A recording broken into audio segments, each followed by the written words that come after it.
¿Cómo están alumnas y alumnos de esta maestría en Administración Pública? Pues vamos a dar continuidad en esta ocasión a la materia de planeación del desarrollo, una materia que sin duda les va a ser de mucha utilidad en el ejercicio de la función pública y una materia que además nos da a pensar muchos de los elementos que hoy integran nuestra realidad cotidiana, nuestro día a día, y que además de sembrar en ustedes la idea de un trabajo académico, pues les va a permitir mirar con otros ojos la responsabilidad pública, tanto desde la perspectiva del ciudadano como desde la perspectiva del servidor público, cosa que me parece muy interesante y que bueno, pues justamente por eso quiero pedirles que seamos pues muy generosos en la atención hacia esta materia y que además en sus trabajos que les estoy encomendando pues sean muy profesionales como lo han sido siempre, tengo que reconocerlo, para que podamos llevar a buen término esta materia, sacarla adelante y que además del aprendizaje ordinario que el propio ejercicio académico les deriva, sobre todo les quede una nueva vocación intelectual para entender el mundo y el contexto en el que hoy vivimos, particularmente en nuestro país, en estas condiciones pues de tanta complejidad y donde todo parece estar tan revuelto. Aquí encontraremos seguramente una parte de la explicación técnica de lo que sucede en nuestro país y van a ver que resulta muy interesante. Pues en esta primera sesión tenemos como propósito darles sobre todo una base teórica y contextual del fenómeno del subdesarrollo en América Latina y cómo el Estado mexicano está haciendo o ha hecho a lo largo de los últimos 40, 50 años todo lo que ha podido por sacar adelante al país. Hemos avanzado en algunas cosas, en algunas tareas todavía hay muchos pendientes, pero bueno, vamos a ver en esta sesión algunos conceptos fundamentales, lo que son las estructuras del aparato estatal, algunas que ya vimos en nuestra sesión, en nuestra materia anterior. Y vamos a ver cómo se incorporan los mecanismos de intervención económica del gobierno y vamos a tratar algunos temas de actualidad muy frescos para esta semana, con el fin de comprender en este entorno qué es lo que significa el desarrollo y cómo este se lleva a cabo. En primer lugar, vale la pena distinguir que hay países desarrollados y países dependientes. Vamos a ver que el subdesarrollo no es únicamente la ausencia de desarrollo, sino una condición estructural que deriva de unas relaciones históricas de dependencia, la de México con Estados Unidos, la de algunos países de África con Europa, la de algunos países de Europa del Este con Rusia, en fin, esa dependencia que existe. Y si nos vamos al concepto de nación, vamos a encontrar pues una dependencia mucho más antigua y vamos a entender mucho que tiene que ver con la idiosincrasia de las y los mexicanos, esta lógica de los españoles, esa animadversión a los españoles ahora tan de moda, esa animadversión al pueblo norteamericano, también ahorita hacemos algunos comentarios de esto. Estas relaciones han puesto a América Latina en una condición muy particular, es decir, una condición siempre de ser proveedores de mano de obra barata, proveedores de bienes poco procesados para los grandes mercados del mundo, en Estados Unidos, en Brasil, la India, China, los países BRIC, es decir, esos países que producen muy barato para vender caro en los grandes mercados potenciales.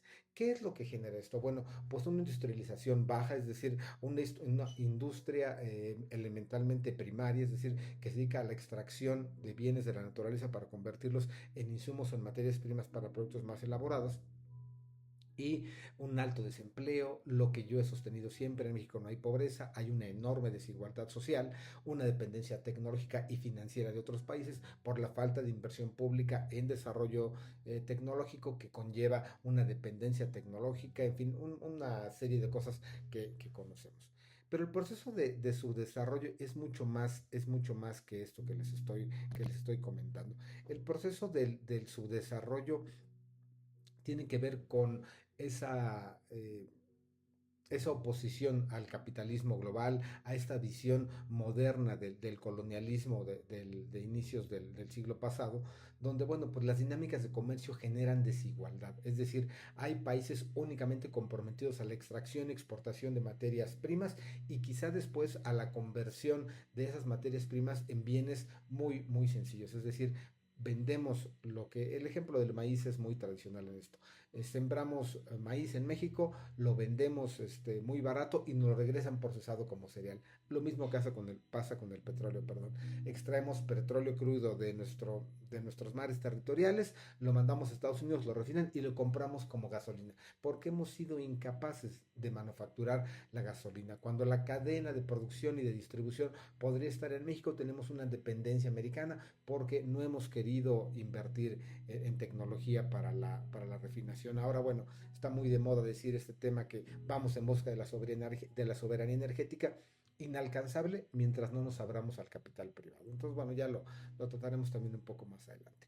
¿Qué genera esto? Bueno, genera que hay una perpetuación de las dependencias, es decir, que de nada nos sirva tener petróleo si no somos capaces de convertirlo en gasolina, que de nada nos sirven las tierras raras o los metales preciosos si no somos capaces de convertirlos en microprocesadores para tecnología, que de nada nos sirve tener fuentes de abastecimiento de agua si no somos capaces de llevar el suministro de agua potable y saneamiento a todas las comunidades.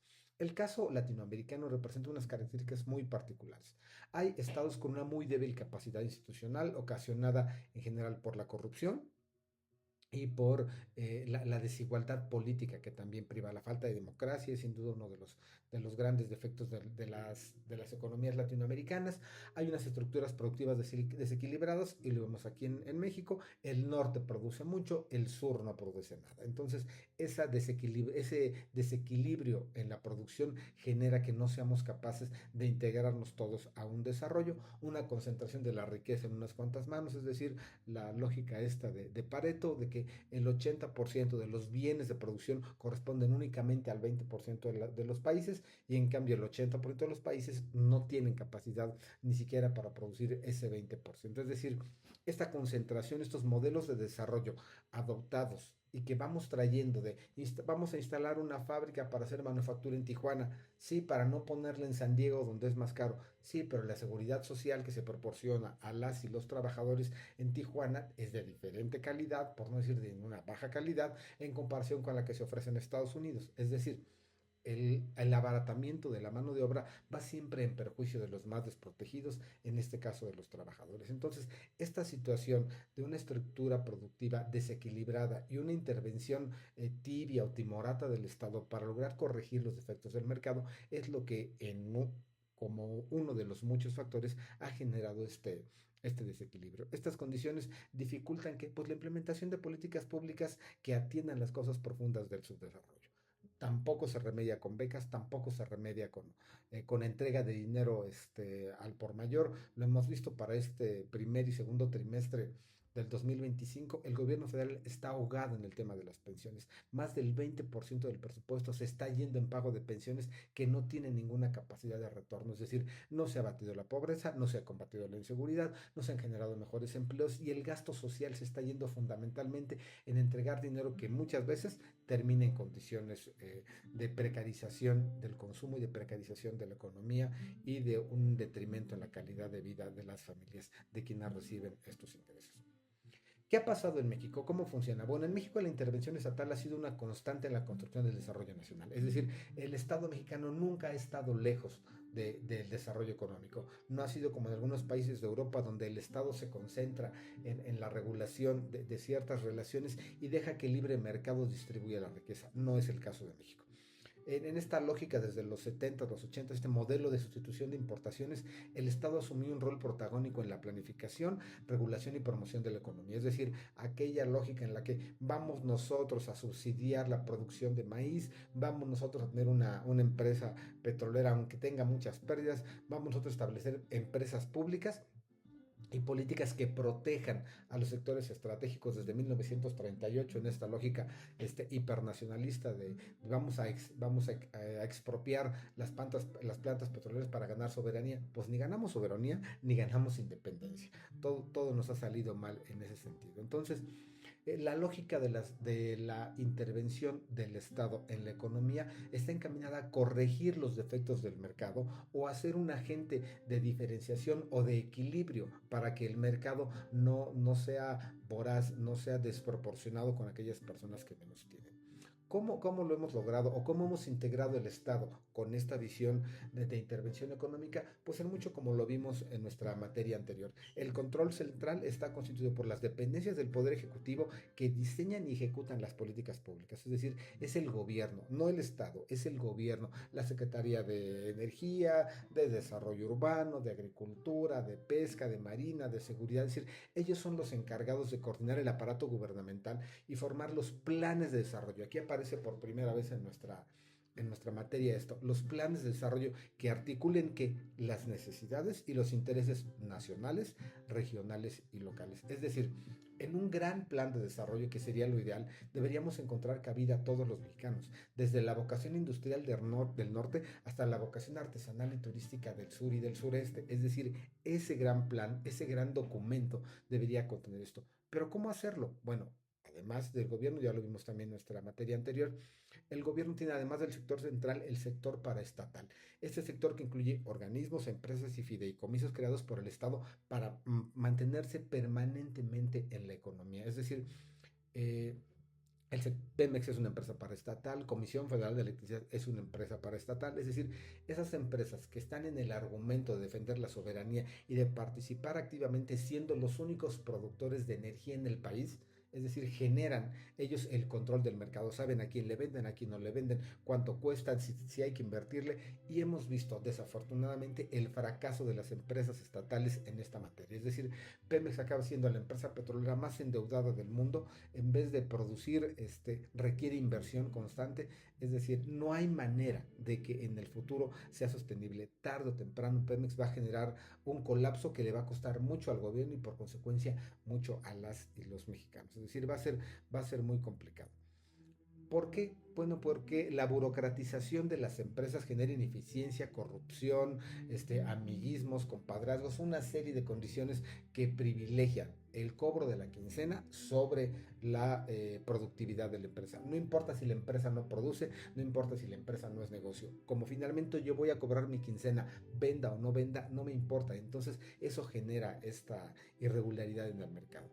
También existen los organismos descentralizados, es decir, estos organismos que son entidades, como también ya lo comentamos en otro momento, con personalidad jurídica y patrimonio propios, que están encomendados a la prestación de un servicio o a la atención de una necesidad en particular. ¿Qué ventaja tienen ellos? Que tienen autonomía técnica y operativa, es decir, que pueden responder de una mejor manera sin pasar por el consenso de la regulación para atender ciertas cosas.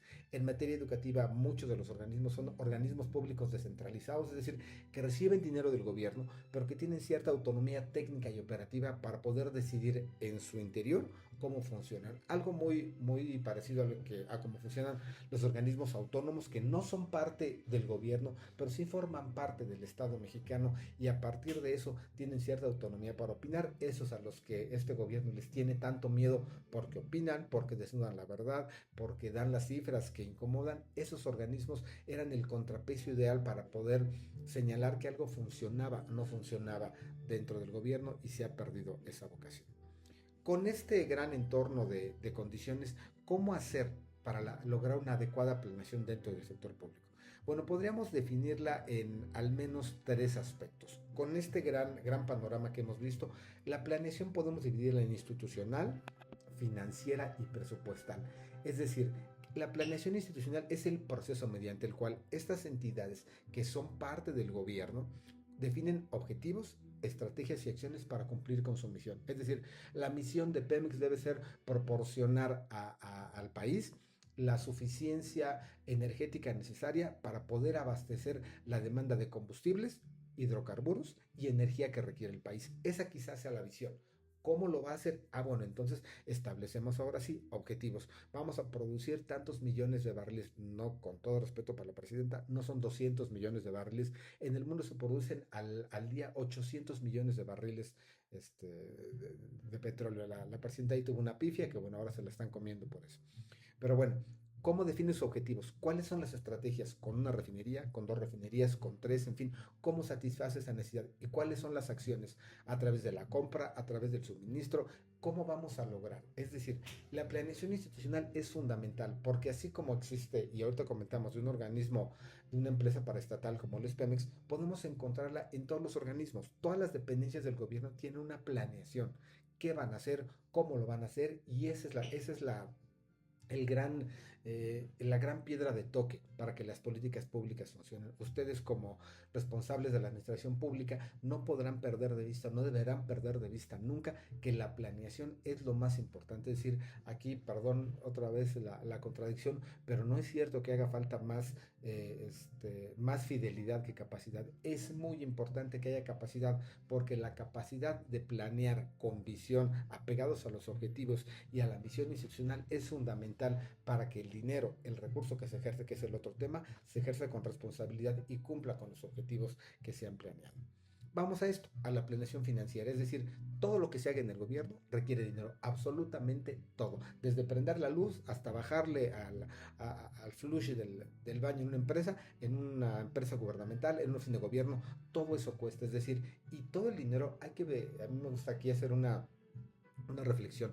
El gobierno estatal, municipal y federal no producen dinero. El gobierno no es una máquina de producir dinero. El gobierno lo producen los empresarios, lo producen la renta fija, es decir, aquello que produce el gobierno es una máquina de consumir dinero.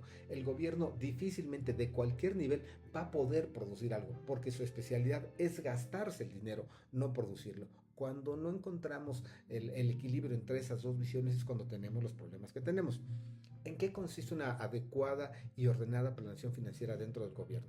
En proyectar los ingresos y egresos, es decir, cuánto voy a necesitar y cuánto voy a recibir, cuánto ocupo para satisfacer las necesidades que a mi municipio, a mi secretaría o a mi gobierno estatal le fueron encomendadas. La seguridad pública, los servicios públicos, los panteones, los mercados, la infraestructura, la seguridad. ¿Cuánto me cuesta eso y cuánto voy a recibir? ¿Cómo lo voy a recibir? Y ahí entramos después a otro punto. ¿Qué es muy importante? Que ustedes entiendan que una buena planeación financiera permite anticipar los riesgos, reducir el déficit, es decir, que nunca me gaste o que idealmente no me gaste más de lo que recibo para no tener que recurrir al endeudamiento y sobre todo mejorar la transparencia y la rendición de cuentas en la gestión pública. Estas dos cosas son fundamentales.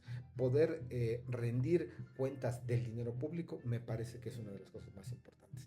Y finalmente, la planeación presupuestal. Es un proceso mediante el cual, ya sabiendo cuántos recursos voy a obtener, los voy a distribuir en una caja. Imaginemos que es una gran bolsa de dinero y yo tengo 10 o 15 programas. Cada uno de esos programas es una caja a la que tengo que ponerle 10 pesos para enero, 20 pesos para febrero, 120 pesos al final del año, le tocarían a 10 por mes. Sí, pero resulta que los mayores gastos los tengo en el primer trimestre, en el segundo trimestre.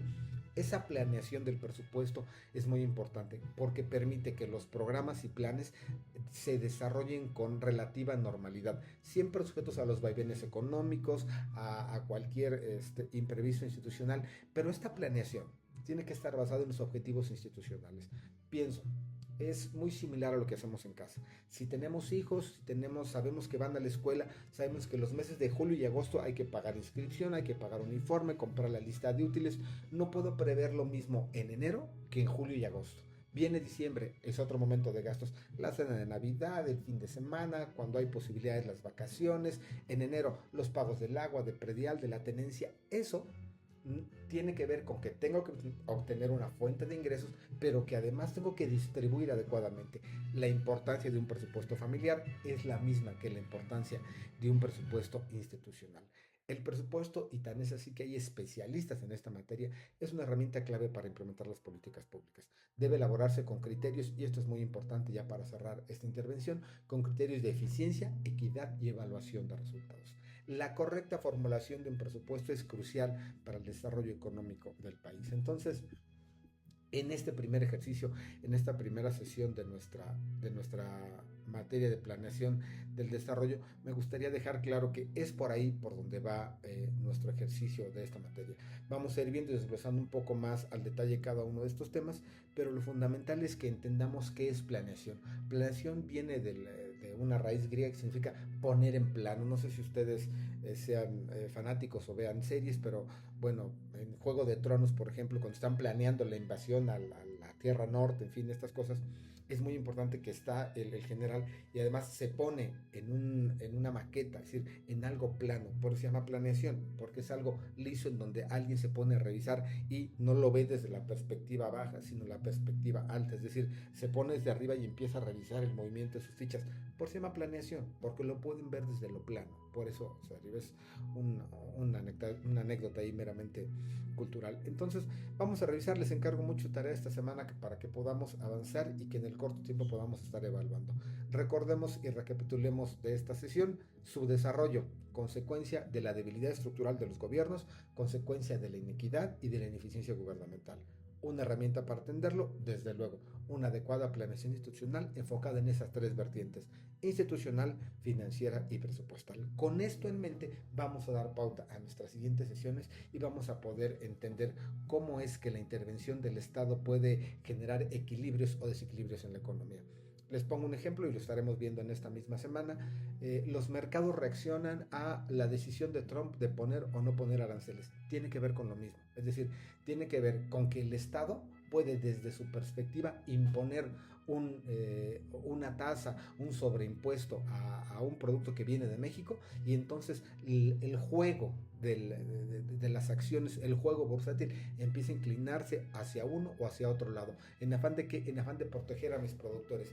¿Y qué dicen los productores americanos? Espérame, pero si les pones un insumo, me vas a encarecer a mí ciertas cosas que yo voy a reflejar en el precio final del producto. Es decir, una decisión de intervención en el mercado hecha con irresponsabilidad, como se hace de un lado y como se hace del otro, puede generar un colapso de la economía, y ahí es donde la planeación tiene que resultar fundamental. ¿Qué queremos? ¿Hacia dónde vamos? No se trata únicamente de, en un ataque de xenofobia o en un berrinche de inequidad, imponer un arancel. ¿Qué efectos tiene? Es decir, como podemos ver, este caso de los aranceles tiene una planeación institucional muy clara: defender la soberanía y la seguridad del pueblo norteamericano. Sí, pero la planeación financiera no es la adecuada. ¿Qué pasa cuando le incrementas el costo de los insumos a las plantas que producen vehículos en Estados Unidos? Van a absorber el costo, lo van a reflejar en el costo final, nos lo van a vender más caro. ¿Qué pasa si nos cierran un mercado? En fin, como pueden ver, esta integralidad de lo institucional, lo financiero y lo presupuestal es fundamental para que la intervención del Estado sea a favor de las necesidades del mercado y en pro del desarrollo de las personas, y no en su perjuicio. Es solo un ejemplo, encontraremos muchos más adelante y los estaremos comentando con oportunidad. Por el momento, bueno, pues agradecerles su atención a esta sesión y reiterarles que estoy a la orden en la sesión de comentarios, preguntas y respuestas para que podamos avanzar en nuestra materia. Muchas gracias.